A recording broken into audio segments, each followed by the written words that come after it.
Таня апага жолукпасам менин кийинки жашоом кандай болот эле билбейм. Ага менин ден соолугум эле кызыктырбаса, ал менден башкаларга окшоп майдалап, эзмелеп өткөн кеткенди сурамжылаган да жок. Тамак ашына чейин ташынып өз кызындай мамиле жасады.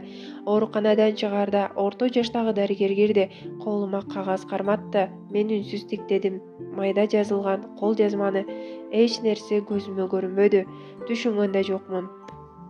10 гүлүңдүн бир гүлү ачыла элек жаш экенсиң, кызым. Түшүнүп жатасыңбы? Сен бул дүйнөгө көз жарбай калган наристеге гана эмес, өзүңдүн да убалыңа калдың. Сен эне болуу бактысынан айрылдың. Дарыгер кетери менен шолоктоп ыйладым.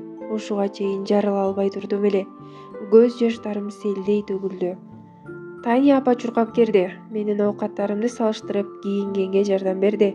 Эч нерсе эмес, кызым. Менен бир аз жашай турсаң болот. Жакшы тыңыгандан кийин сага жумуш караштырып көрөбүз. Айттым го, баары сонун болот.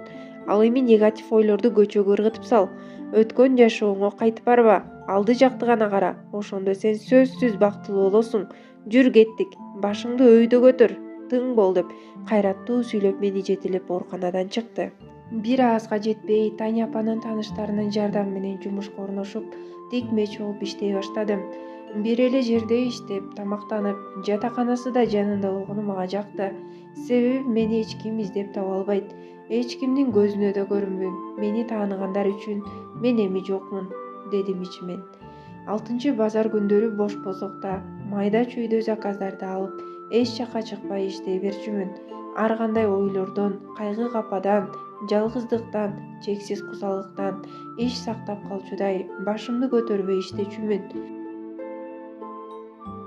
Кээде түн ичинде уйку качып, анын ордунан эски санаанын баары биринен бири жетелешип алып ээрчип келе баштачу. Өзгөчө маңдайыма нур жаасын туруп, мени жалооруй карап такыр жаныман кетчү эмес. Андай учурда жарыкты күйгүзчүмүн да тигүүчү машинкамды иштетип, бычылган даяр материалдарды тиге баштачумун. Бош болгондо эскиздер менен олтурчумун. Кожойке жөндөмдү, эмгекчилдигимди көрүп өзүнчө бөлмөдө бөлүп берди.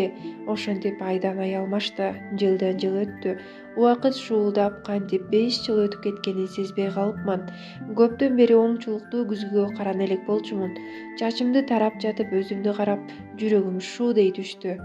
Көздөрүмдө оту өчкөн, көз астынан майда узун брыш түшкөн.